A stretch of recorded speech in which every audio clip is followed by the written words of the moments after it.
Good morning everyone. Pocket video के session 6 में, जिसमें एसएससी जीडी से कॉम्पिटिटिव क्वेश्चन में पूछे गए प्रीवियस ईयर के क्वेश्चन का डिस्कशन जो चल रहा है, इसी सेशन में हम आप लोग का पुनः स्वागत कर रहे हैं। तो इस सेशन का पहला क्वेश्चन हम देखते हैं क्या है। पहला क्वेश्चन कह रहा है कि भारत के किस स्वतंत्रता सेनानी को दक्षिण का शेर कहा जाता है। देखिए, दक्षिण भारत का शेर किसे कहा जाता है, तो इसका राइट आंसर हो जाएगा हमारा Bal Gangadhar Tilak. Right answer option number D हो जाएगा। सुब्रमण्यम भारती जो थे, इसमें ऑप्शन नंबर ए में जो लिखा गया सुब्रमण्यम भारती के बारे में, ये एक कवि रहते हैं दक्षिण के क्षेत्र में। राजगोपालाचारी स्वतंत्र भारत के प्रथम गवर्नर जनरल और प्रथम के साथ साथ पहले भारतीय स्वतंत्र भारत के प्रथम गवर्नर जनरल और साथ ही साथ क्या कह सकते हैं, भारतीय। ठीक है, तो ये पहले भारतीय ऐसे रहे जो कि भारत के गवर्नर जनरल बने और स्वतंत्र भारत के भी प्रथम गवर्नर जनरल बनने का इन्हें सौभाग्य प्राप्त हुआ है। तो याद रखेंगे श्री राजगोपालाचारी। अब नेक्स्ट क्वेश्चन की ओर हम बढ़ते हैं।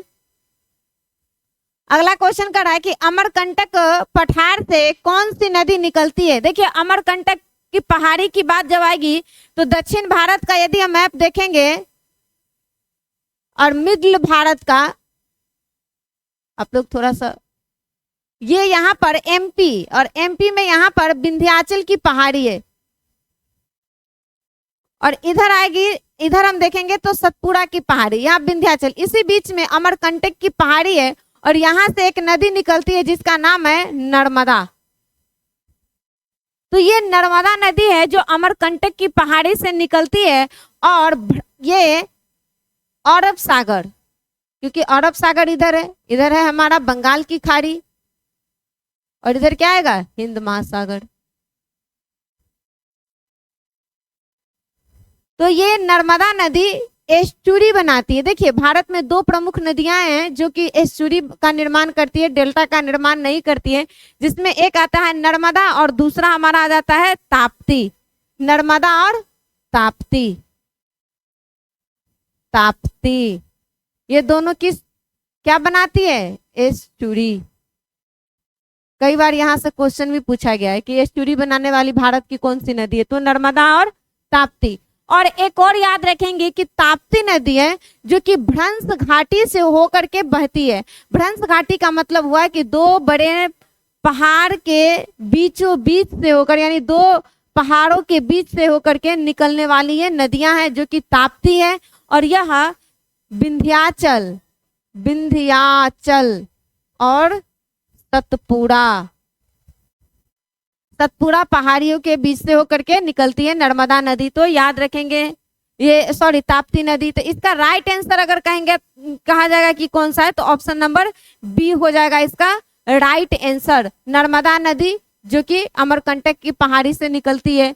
गोदावरी, गोदावरी को दक्षिण का गंगा कहते हैं, दक्षिणी गंगा या वृद्ध गंगा, दक्षिणी गंगा या वृद्ध गंगा। ये कहां से निकलती है, तो त्र्यंबकम की पहाड़ी, महाराष्ट्र नासिक के त्र्यंबकम, त्र्यंबकम की पहाड़ी कहां पड़ता है, महाराष्ट्र। कृष्णा नदी, कृष्णा नदी के बारे में जब भी पूछा जाएगा कि कहां से निकलती है, तो महाबलेश्वर, महाबलेश्वर कृष्णा नदी का उद्गम स्थान है। तो ताप्ती तो विंध्याचल, अमरकंटक, भ्रंश घाटी से होकर के बहने वाली नदी, इसका right answer Narmada. Next question की ओर हम बढ़ते हैं। नेक्स्ट क्वेश्चन कह रहा है कि संविधान के किस अनुच्छेद के तहत राष्ट्रपति वित्तीय आपातकाल घोषित कर सकता है। देखिए, वित्तीय आपातकाल की जब बात आएगी कि घोषित कौन करेगा, तो देखिए आपातकाल के बारे में जब भी आएगा तो 3 प्रकार के आपातकाल हैं। एक आता है हमारा राष्ट्रीय आपातकाल, दूसरा आता है राजकीय आपातकाल और तीसरा आता है वित्तीय आपातकाल। राष्ट्रीय आपातकाल जो मुख्य रूप से राष्ट्रीय में आपातकाल लगना, राजकीय आपातकाल यानी राज्यों में राष्ट्रपति शासन का लागू होना। उसके बाद वित्तीय आपातकाल, जब अगर देश के अंदर आर्थिक संकट उत्पन्न हो जाए तो वित्तीय आपातकाल लागू होता है।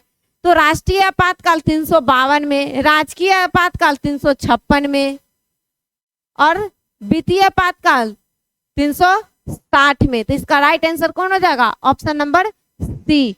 नेक्स्ट क्वेश्चन की ओर बढ़ते हैं। नेक्स्ट क्वेश्चन कर रहा है, भारत में वस्तु एवं सेवा कर जीएसटी लाने की सिफारिश किस समिति ने किया था? देखिए ये जीएसटी से संबंधित है और उसमें समिति के बारे में पूछा जा रहा है कि कौन सी समिति के द्वारा इसे लाया गया था। तो इसमें एक समिति आता है विजय केलकर समिति। ये विजय केलकर समिति इसका राइट आंसर हो जाएगा। और इसमें हम ऑप्शन नंबर यदि देखें तो केलकर समिति यहाँ पर लिखा गया है, इसका राइट आंसर हो जाएगा ऑप्शन नंबर ए, केलकर समिति। इसी का नाम है विजय केलकर समिति। जीएसटी के लिए भारतीय संविधान में 101 संविधान संशोधन 2016 में हुआ, जिसे 1 जुलाई 2017 को लागू किया गया और इसीलिए 1 जुलाई को ना जीएसटी डे मनाया जाता है, यानी कि जीएसटी दिवस 1 जुलाई को मनाया जाता है। रंगराजन समिति का संबंध किस चीज से है? तो रंगराजन समिति जो थी, यह समिति गरीबी के निर्धारण के बारे में बात किया था, गरीबी के निर्धारण के लिए। इसके साथ ही एक और समिति आता है तेंदुलकर समिति। और ये दोनों समिति ने क्या किया था? गरीबी का निर्धारण किया था ग्रामीण क्षेत्रों में और शहरी क्षेत्रों में। नरसिम्हन समिति का संबंध बैंकिंग सुधार से रहा है। बैंकिंग सुधार कब? तो 1991 में। अगर हम देखें जीएसटी के संबंध में संवैधानिक संशोधन में कौन कौन सा आर्टिकल इससे संबंधित है, तो इसमें आर्टिकल्स में हम देखेंगे 246 का ए। 246 के ए जो है संविधान का आर्टिकल, इसमें कहता है कि केंद्र सरकार और राज्य सरकार दोनों जो है वो जीएसटी दोनों लेगा, यानी दोनों के अंतर्गत बंटवारा होगा। टैक्स वसूलने की जो बात किया जाता है तो टैक्स वसूलने का काम केंद्र सरकार और राज्य सरकार दोनों करेगी। यह आर्टिकल 246 का ए कहता है। नेक्स्ट अगर इसमें आर्टिकल इससे संबंधित हम देखें 269 यानी 269 ए। 269 ए कहता है कि जीएसटी जो होगा ना वो केंद्र और राज्य दोनों सरकार के बीच में बंटवारा किया जाएगा। जीएसटी का बंटवारा केंद्र सरकार और राज्य सरकार के बीच में बांटा जाएगा। यह प्रावधान 269 ए में कहा गया आर्टिकल्स। अब आता है आर्टिकल्स 2791 यानी 289 का ए। इसमें जीएसटी परिषद की चर्चा है। किसका? तो जीएसटी परिषद। आज हम जीएसटी में जितने भी आर्टिकल्स से जुड़ा हुआ है ये हम यहाँ पर आपको अच्छे से समझाने का प्रयास किए, क्योंकि ये क्वेश्चन में पूछा जाता है और हम फंस जाते हैं कि पता नहीं 269 होगा कि 279 होगा। तो समझ गए कि 279, देखिए बड़ा डिजिट बड़ा काम, तो परिषद एक बड़े सभा के बारे में कहा जाएगा तो ये आ जाएगा। और 269 छोटा सा है, छोटा सा यानी केंद्र राज्य में बांटने की बात करेगा जीएसटी के टैक्स को। नेक्स्ट क्वेश्चन, भारत में संसद के दोनों सदनों की संयुक्त बैठक की अध्यक्षता कौन करता है? देखिए लोकसभा राज्यसभा। यदि संसद की बात करेंगे हम,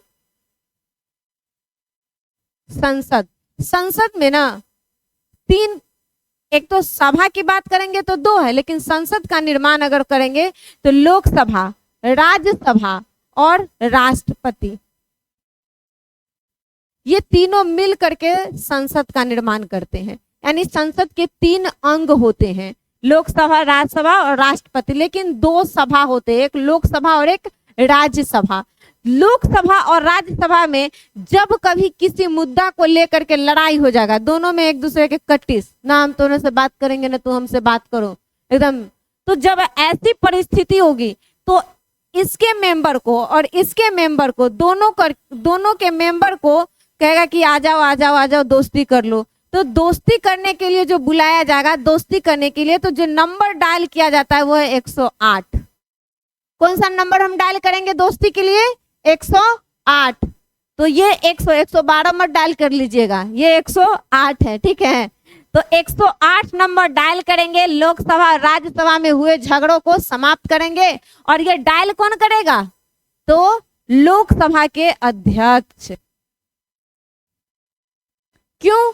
क्योंकि यही बुला करके बैठा के इसको अध्यक्षता करेंगे, समझाएंगे। जैसे घर में दो भाई में झगड़ा हो जाए तो दादाजी आकर के बोलते आओ आओ बैठो बैठो, क्या हुआ, बड़का पोता को भी मनाएंगे, छोटका पोता को भी मनाएंगे।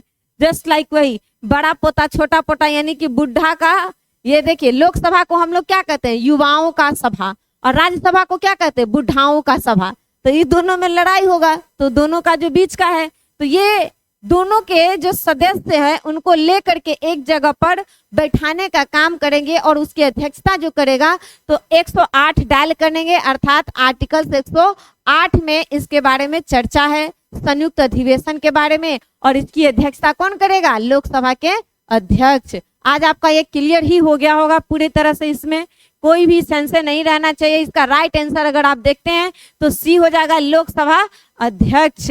राष्ट्रपति तो नहीं आएंगे, राष्ट्रपति अपना आराम से रहते हैं। उपराष्ट्रपति हालांकि बुलाते जरूर है सभाओं को, लेकिन इसमें अध्यक्षता का रोल ये नहीं करते हैं। उपराष्ट्रपति जो कि राज्यसभा के सभापति के तौर पर उपराष्ट्रपति को ही ना, ये जो उपराष्ट्रपति होता है ये राज्यसभा के क्या होते हैं? सभापति होते हैं। लोकसभा के अध्यक्ष अभी वर्तमान में कौन है? ओम बिरला। प्रधानमंत्री जी तो कौन नहीं जानते हैं? नरेंद्र मोदी। कोई है ऐसे जो नहीं भी जानते हैं नरेंद्र मोदी जी के बारे में? आप लोग अगर नहीं जानते हैं तो वो आदमी भारत के प्रधानमंत्री के बारे में अभी कौन है? वो पढ़ाई कंपटीशन का एग्जाम देना छोड़ दें। नेक्स्ट क्वेश्चन है, इस सेशन का लास्ट वीडियो यही रहा, लास्ट क्वेश्चन हमारा यही रहा। तो आप लोग लाइक सब्सक्राइब करते रहिए, देखते रहिए, सेशन कैसा लगता है बताते रहिए कमेंट में। और हम आपको इसी तरह से सेशन को आगे बढ़ाते रहेंगे, एकदम बढ़िया से पढ़ाते रहेंगे। आप लोग समझते रहिएगा, जो दिक्कत होगी बताते रहिएगा। जय हिंद, अपना ख्याल रखिए।